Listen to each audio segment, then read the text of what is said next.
नमस्कार, मैं संजय नैन विजय Bishnoi Shri Ganganagar YouTube channel में आपका हार्दिक स्वागत अभिनंदन। सभी को गुड इवनिंग।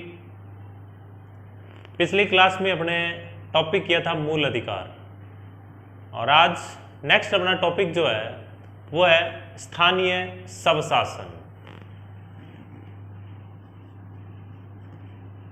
स्थानीय स्वशासन, स्थानीय स्वशासन। सभी को good evening. Local self government के बारे में अपने पढ़ना है, स्थानीय स्वशासन की बात करनी है। उससे पहले अपने मूल अधिकार टॉपिक किया था, तो मूल अधिकार से रिलेटेड आपसे 2-3 क्वेश्चन है, जल्दी से कमेंट बॉक्स में लिख के जवाब दीजिएगा। राज्य की परिभाषा किस आर्टिकल में है? Very good. उपाधियों का अंत किस आर्टिकल में? Very good. नेक्स्ट क्वेश्चन है, किस अनुच्छेद के अंतर्गत एक अपराधी को एक अपराध के लिए एक से अधिक बार सजा नहीं दी जा सकती?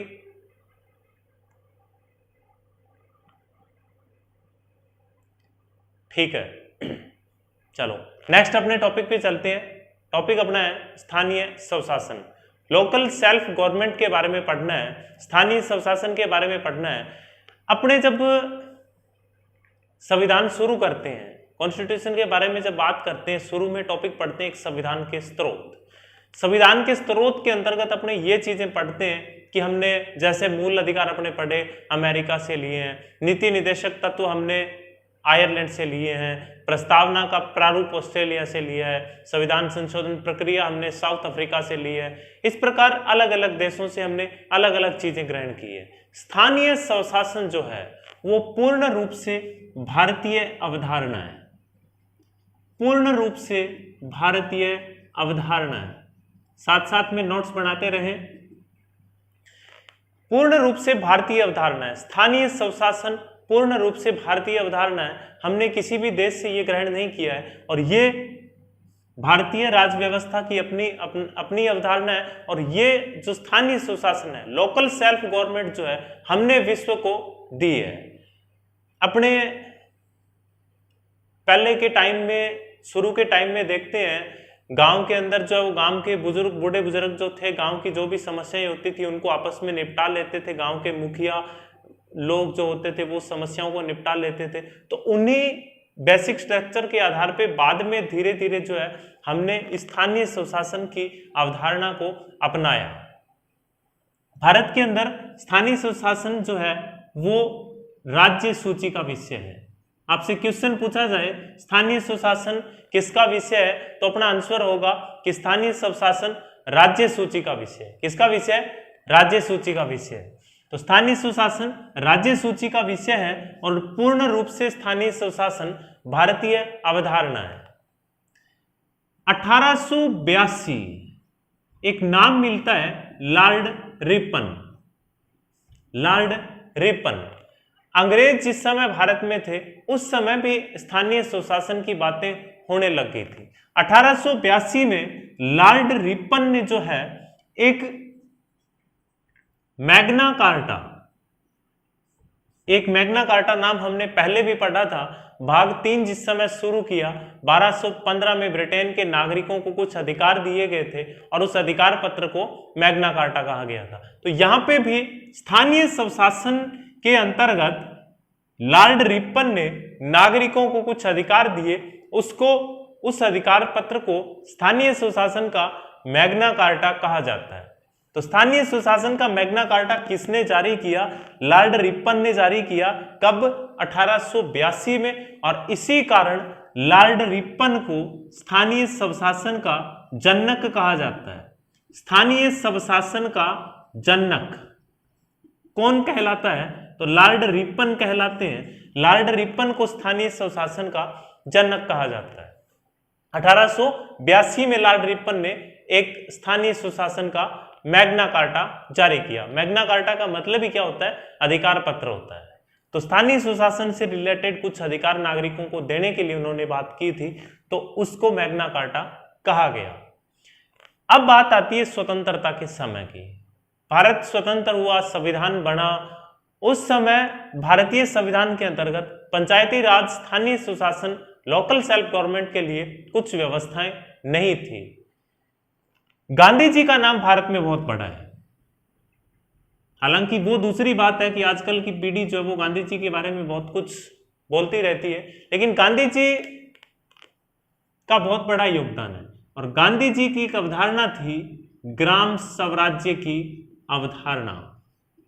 गांधी जी ये कहते थे कि यदि भारत को आत्मनिर्भर बनाना है, भारत का विकास हमने करना है, तो गांव का विकास जिस दिन हो गया उस दिन भारत अपने आप विकसित हो जाएगा, भारत का विकास अपने आप हो जाएगा। तो गांधी जी की जो ग्राम स्वराज्य की अवधारणा थी, वो अवधारणा, स्थानीय सुशासन की अवधारणा जो है वहां से आई है। और भारतीय संविधान में शुरू में इस प्रकार की स्थानीय सुशासन पर कोई ध्यान नहीं दिया गया। गांव के विकास के लिए शुरू में 1952 के अंदर के.एम. मुंशी, कन्हैयालाल माणिक्यलाल मुंशी, के.एम. मुंशी की अनुशंसा पर 1952 के अंदर सामुदायिक विकास कार्यक्रम, के.एम. मुंशी की अनुशंसा पर 1952 में सामुदायिक विकास कार्यक्रम और 1953 में राष्ट्रीय विस्तार योजना। के.एम. मुंशी की अनुशंसा पर गांवों के विकास के लिए 1952 में सामुदायिक विकास कार्यक्रम और 1953 में राष्ट्रीय विस्तार योजना शुरू की गई। ये दोनों योजनाएं गांवों के विकास के लिए शुरू की गई। 1957 के अंदर जो ये दोनों योजनाएं शुरू की गई, 1952 में सामुदायिक विकास कार्यक्रम की और 1953 की राष्ट्रीय विस्तार योजना जो शुरू की गई, गांवों के विकास के लिए जो दोनों योजनाएं थी, उनकी जांच करने के लिए, उनकी रिपोर्ट देखने के लिए 1957 में एक कमेटी का गठन किया गया, बलवंत राय मेहता समिति का गठन किया गया। इनकी रिपोर्ट देखने के लिए, इन दोनों कार्यक्रमों की जांच के लिए 1957 में बलवंत राय मेहता समिति का गठन किया गया। 1957 में बलवंत राय मेहता समिति का गठन किया गया। बलवंत राय मेहता समिति का गठन किया। बलवंत राय मेहता जो थे वो अपने गुजरात के मुख्यमंत्री थे और संविधान सभा के सदस्य भी रह चुके हैं। के.एम. मुंशी भी संविधान सभा के सदस्य रह चुके हैं। अपने ड्राफ्टिंग कमेटी जब देखते हैं तो उसमें एक नाम देखते हैं मुंशी जी का। तो बलवंत राय मेहता जो थे वो संविधान सभा के सदस्य थे, गुजरात के मुख्यमंत्री भी वो रह चुके हैं। और 1957 में उनकी देखरेख में, उनकी अध्यक्षता के अंदर इन दोनों कार्यक्रमों की रिपोर्ट देखने के लिए एक समिति का गठन किया, बलवंत राय मेहता समिति। काफी इंपॉर्टेंट है और यहां से काफी बार क्वेश्चन भी पूछा जा चुका है। बलवंत राय मेहता समिति का सीधी सी पहला क्वेश्चन, बलवंत राय मेहता समिति का गठन कब किया गया? तो 1957 1957 के अंदर बलवंत राय मेहता समिति का गठन किया गया। अब बलवंत राय मेहता समिति का गठन कर दिया गया। बलवंत राय मेहता समिति ने ये जो दोनों कार्यक्रम थे, सामुदायिक विकास कार्यक्रम और राष्ट्रीय विस्तार योजना, बलवंत राय मेहता समिति ने इन दोनों कार्यक्रमों को असफल बताया। बलवंत राय मेहता समिति ने सामुदायिक विकास कार्यक्रम और राष्ट्रीय विस्तार योजना, ये जो दोनों कार्यक्रम थे, इनको असफल बताया। इस समिति ने बताया कि हमें लोकतंत्र का विकेंद्रीकरण करना होगा। यदि हम विकास चाहते हैं, गांवों का विकास चाहते हैं, हमें लोकतंत्र का विकेंद्रीकरण करना होगा, हमें लोकतंत्र को पूरे भारत में बिखेरना होगा। कैसे कि अभी तक जो है हमारी शासन व्यवस्था जो है वो पूर्ण रूप से कहां पर केंद्रित है, सिर्फ दिल्ली के अंदर, दिल्ली के इर्द गिर्द रहती है। लेकिन हम यदि पूर्ण रूप से भारत में लोकतंत्र चाहते हैं, गांवों का विकास चाहते हैं, प्रत्येक जनता के हाथ में उनकी शासन व्यवस्था की भागीदारी सुनिश्चित करना चाहते हैं, तो हमें लोकतंत्र का विकेंद्रीकरण करना होगा, अर्थात लोकतंत्र को पूरे भारत में बिखेरना होगा, लोकतंत्र को बांटना होगा पूरे भारत में। तो लोकतांत्रिक विकेंद्रीकरण की बात किसने की सर्वप्रथम? तो बलवंत राय मेहता ने। बलवंत राय मेहता को लोकतांत्रिक विकेंद्रीकरण का जनक कहा जाता है। सीधा सा क्वेश्चन पूछा जाए, लोकतांत्रिक विकेंद्रीकरण का जनक किसे कहा जाता है? तो बलवंत राय मेहता को लोकतांत्रिक विकेंद्रीकरण का जनक कहा जाता है। 1957 में इस कमेटी का गठन किया गया था। अब इन दोनों कार्यक्रमों को असफल बता दिया है। तो बलवंत राय जी से पूछा गया कि साहब ये कार्यक्रम असफल हो गए, अपने गांव का विकास कैसे करें, हमें क्या करना चाहिए? तो बलवंत राय मेहता समिति ने कुछ सुझाव दिए, वो इस प्रकार है, नोट्स बनाते रहिए साथ साथ में। बलवंत राय मेहता समिति के सुझाव जो है वो कुछ उन्होंने सुझाव दिए कि हमें क्या करना चाहिए। तो सबसे पहला, सबसे महत्वपूर्ण सुझाव उनका त्रिस्तरीय व्यवस्था। उन्होंने कहा कि जो हमारा लोकल सेल्फ गवर्नमेंट है, स्थानीय स्वशासन जो है वो त्रिस्तरीय होना चाहिए। ग्रामीण स्तर पे ग्राम पंचायत हो, उसके बाद में तहसील स्तर पे अपने पंचायत समिति हो, ब्लॉक पे, उसके बाद में जिले में जिला परिषद हो। त्रिस्तरीय पंचायती राज की उन्होंने बात की। त्रिस्तरीय व्यवस्था की बात जो है वो बलवंत राय मेहता समिति द्वारा की गई। 3 स्तरीय कमेटी की बात की और बलवंत राय मेहता की रिपोर्ट के आधार पर ही 2 अक्टूबर 1959 को 2 अक्टूबर 1959 को पंडित नेहरू ने नागौर के बगदरी गांव में, नागौर के बगदरी गांव में पंचायती राज का उद्घाटन किया। ये जो समिति थी बलवंत राय मेहता समिति, इस बलवंत राय मेहता समिति की रिपोर्ट के आधार पे, बलवंत राय मेहता समिति की रिपोर्ट के आधार पे त्रिस्तरीय व्यवस्थाएं ये बताई गई कि हमने लोकतांत्रिक विकेंद्रीकरण करना होगा, हमें लोकतंत्र बिखेरना होगा पूरे भारत में। जब ये बातें बताई गई तो उस समय पंडित नेहरू भारत के प्रधानमंत्री थे और पंडित नेहरू जी ने 2 अक्टूबर 1959 को राजस्थान के नागौर जिले के बगदरी गांव के अंदर पंचायती राज का उद्घाटन किया। तो सीधा सा क्वेश्चन पूछा जाए कि पूरे भारत में सर्वप्रथम पंचायती राज व्यवस्था का उद्घाटन जो है वो कहां किया गया? तो नागौर, राजस्थान के अंदर नागौर जिले के बगदरी गांव में किया 2 अक्टूबर 1959 को। और 11 अक्टूबर 1959 को 11 अक्टूबर 1959 आंध्र प्रदेश, 11 अक्टूबर 1959 को आंध्र प्रदेश पूरे भारत में पहला राज्य बना जिसने पूरे राज्य में पंचायती राज व्यवस्था लागू करने की बात की। तो सबसे पहले पंचायती राज व्यवस्था कहां लागू हुई? इसका आंसर तो होगा अपना क्या? राजस्थान। पूरे राज्य में पंचायती राज लागू करने वाला कौन सा हुआ? तो आंध्र प्रदेश। आंध्र प्रदेश पूरे राज्य में पंचायती राज लागू करने वाला प्रथम राज्य बना। यह बात थी बलवंत राय मेहता समिति की जिस समय रिपोर्ट आई तब तक की। एक बार अपने देखते हैं शुरू से। तो स्थानीय स्वशासन किसकी अवधारणा है? भारतीय अवधारणा है। राज्य सूची का विषय स्थानीय स्वशासन जो है वो किसका विषय? राज्य सूची का लॉर्ड रिपन ने मैग्ना कार्टा जारी किया। मैग्ना कार्टा किसको कहते हैं? तो अधिकार पत्र को कहा जाता है। 1952 में सामुदायिक विकास कार्यक्रम और 1953 में राष्ट्रीय विस्तार योजना, किसके निर्देशन में? कन्हैयालाल माणिक्यलाल मुंशी की देखरेख में ये दो कार्यक्रम गांवों के विकास के लिए प्रारंभ किए गए, लेकिन ये कार्यक्रम जो है वो क्या हो गए थे? असफल हो गए। असफल किसने बताया? तो 1957 में एक कमेटी का गठन किया गया इन दोनों कार्यक्रमों की जांच के लिए। कौन सी समिति का गठन किया? बलवंत राय मेहता समिति। बलवंत राय मेहता समिति इन दोनों कार्यक्रम क्या बताए? असफल बताए। इन्होंने क्या कहा?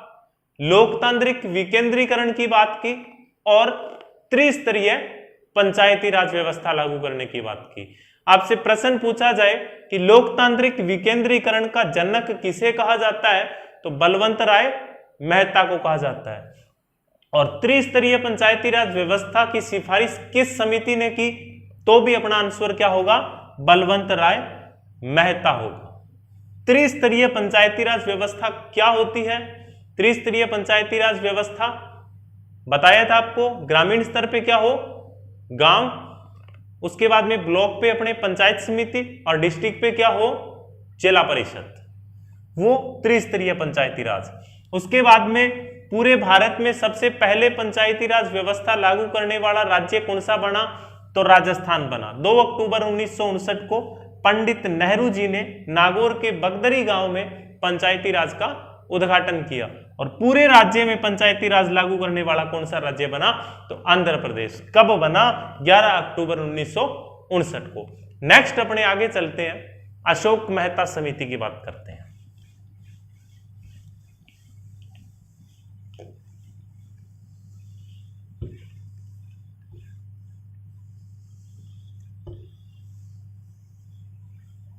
ये जो बलवंत राय मेहता जी थे, गुजरात के मुख्यमंत्री थे। जब इन्होंने अपनी रिपोर्ट सौंपी, समिति की जो रिपोर्ट सौंपी इन्होंने, तब इन्होंने बताया कि हमने ये व्यवस्था, ये जो कार्यक्रम प्रारंभ किए हैं, इनमें प्रशासनिक हस्तक्षेप जो है वो बहुत ज्यादा है। प्रशासनिक हस्तक्षेप ज्यादा है। नेक्स्ट अपना है 1978, अशोक मेहता। अशोक मेहता 1978, अशोक मेहता, ये भी संविधान सभा के मेंबर थे अशोक मेहता। अशोक मेहता समिति 1978 में भारत के प्रधानमंत्री बने थे मोरारजी देसाई। बलवंत राय मेहता समिति की रिपोर्ट आ गई, उनकी अनुशंसाओं पर कुछ राज्यों ने ध्यान दिया, कुछ ने नहीं दिया। इंदिरा जी का टेन्योर आया, कार्यकाल आया, बाद में उनमें भी कोई पंचायती राज पर विशेष ध्यान नहीं दिया गया। उसके बाद में मोरारजी देसाई की सरकार आती है, 1977 में आती है मोरारजी देसाई की सरकार, और 1978 के अंदर अशोक मेहता समिति का गठन किया जाता है। अशोक मेहता समिति ने जो प्रावधान दिए थे वास्तव में काबिले तारीफ। इन्होंने बहुत अच्छी अच्छी बातें जो है वो पंचायती राज या स्थानीय स्वशासन के लिए इन्होंने बताई। तो सबसे पहले अशोक मेहता समिति की सिफारिशें कौन कौन सी थी, इनके सुझाव कौन कौन से थे, तो उनकी बात करते हैं। तो द्विस्तरीय पंचायती राज, द्विस्तरीय पंचायती राज व्यवस्था। अशोक मेहता समिति ने द्विस्तरीय बताया और हमने बलवंत राय मेहता पढ़ी, उन्होंने 3 स्तरीय बताया। अशोक मेहता समिति ने कहा कि बीच में ब्लॉक स्तर पे जो है वो उसकी जरूरत नहीं है पंचायत समिति की। जिले पर जिला परिषद और ग्राम पंचायत और आपकी पंचायत समिति दोनों को मिला के एक अंचल पंचायत की बात उन्होंने की थी। तो द्विस्तरीय व्यवस्था की बात कौन सी कमेटी द्वारा की गई? तो अशोक मेहता समिति द्वारा द्विस्तरीय व्यवस्था की बात की। और इन्होंने क्या कहा? इन्होंने कहा, अशोक मेहता समिति ने द्विस्तरीय पंचायती राज व्यवस्था की बात की। जो पंचायतें थी, पंचायती राज में एससी एसटी को आरक्षण देने की बात की कि अनुसूचित जाति और अनुसूचित जनजाति के लिए आरक्षण की बात जो है वो अशोक मेहता समिति ने सर्वप्रथम इसके अंतर्गत की कि पंचायतों में एससी एसटी को आरक्षण दिया जाए। महिलाओं को 1/3 आरक्षण की बात की। कि महिलाओं को 33% आरक्षण जो है वो पंचायती राज व्यवस्था के अंतर्गत दिया जाए। पंचायती राज संस्थाओं को कर लगाने का अधिकार दिया जाए कि भाई ये जो पंचायती राज संस्थाएं हैं, हमने इनको बनाने की बात कर ली, इनके पास पैसा नहीं है तो ये कार्य किस प्रकार से कराएं, तो इनको कुछ ऐसे अधिकार दिए जाएं कि वो टैक्स लगाकर और वो कुछ इनकम कर सके, ताकि वो गांवों के अंदर जो वो विकास कार्यक्रम जो है वो आसानी से चला सके। तो कर लगाने की बात जो है वो भी कौन सी कमेटी द्वारा की गई, तो अशोक मेहता समिति द्वारा जो है वो टैक्स लगाने की बात सर्वप्रथम इसके अंतर्गत की गई। और संवैधानिक मान्यता, सबसे बड़ी बात इन्होंने कहा, राजनीतिक दलों की भागीदारी सुनिश्चित करो। इसके अंदर राजनीतिक दलों की भागीदारी। अब क्या हुआ, पहले जो पंचायती राज व्यवस्था के जो चुनाव थे, किसी भी प्रकार की राजनीतिक दलों की भागीदारी नहीं थी, तो ये चुनाव बिल्कुल उदासीन हो गए। चुनावों के अंदर किसी भी प्रकार की कोई जो राजनीतिक दल जो भी थे, चाहे बीजेपी थी, चाहे कांग्रेस थी, जो भी जितने भी थे, सपा बसपा, जो भी जितने भी राजनीतिक दल, किसी भी राजनीतिक दल की इन चुनावों के अंदर कोई भागीदारी, चाहे सरपंच बने न बने, कोई भी हो, कैसे भी बने, राज्य सरकारें उन पर ध्यान नहीं देती थी।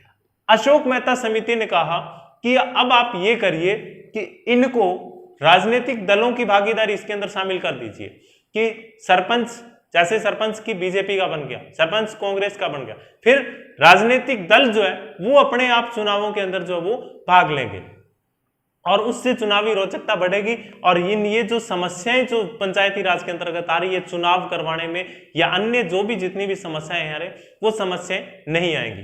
तो ये सुझाव जो है अशोक मेहता समिति द्वारा 1978 के अंतर्गत दिए गए। कितनी प्रमुख बातें अशोक मेहता समिति ने बताई? 5 बातें। पूछा जाए आपसे क्वेश्चन कि राजनीतिक दलों की पंचायती राज संस्थाओं में भागीदारी की बात कौन सी समिति करती है? तो अशोक मेहता समिति 1978। पंचायती राज संस्थाओं को कर लगाने की बात, कर लगाने की शक्ति देने की बात कौन सी समिति करती है? अशोक मेहता समिति। महिलाओं को 1/3 आरक्षण पंचायती राज संस्थाओं में देने की बात करती है अशोक मेहता समिति। और अनुसूचित जाति और अनुसूचित जनजाति को पंचायती राज संस्थाओं में आरक्षण देने की बात करती है अशोक मेहता समिति। और द्विस्तरीय पंचायती राज व्यवस्था लागू करने की बात करती है अशोक मेहता समिति। तो अशोक मेहता समिति ने ये प्रमुख सुझाव दिए। ये सुझाव दिए, जब तक अमल में आने की बात होती तब तक मोरारजी देसाई की सरकार जा चुकी थी और इंदिरा जी की सरकार बाद में आती है। इंदिरा जी की सरकार आती है, उसमें इन सुझावों पर अशोक मेहता समिति पर किसी भी प्रकार का कोई ध्यान जो है वो नहीं दिया जाता है।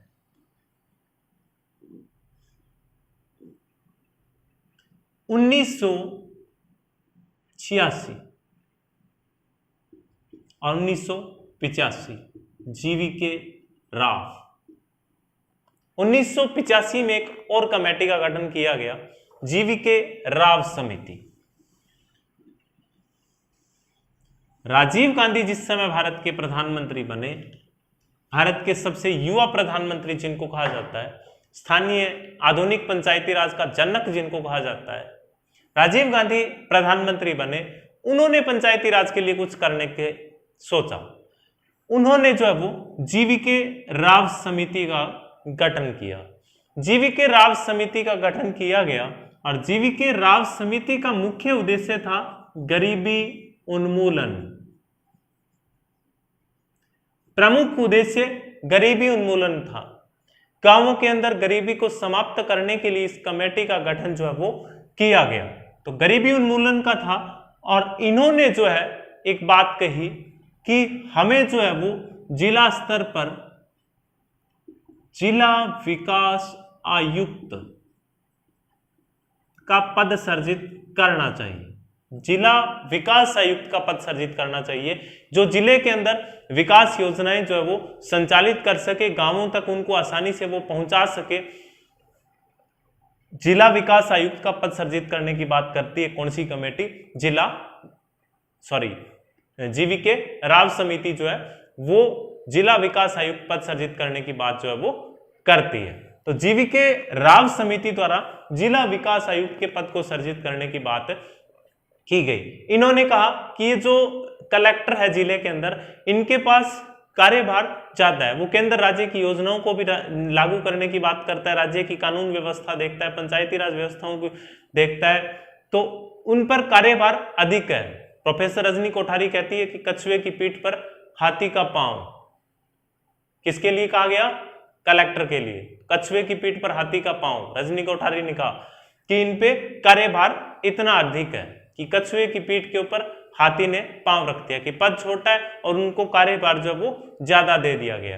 तो जीवीके राव समिति ने भी यही कहा कि जिला विकास आयुक्त का एक अलग से पद जो है वो सर्जित कर दिया जाए, ताकि जिले के अंदर विकास योजनाओं को आसानी से अपने संचालित कर सके। तो जीवीके राव समिति की सिफारिश क्या थी कि जिले के अंदर क्या किया जाए, एक जिला विकास आयुक्त का पद जो है वो सर्जित किया जाए।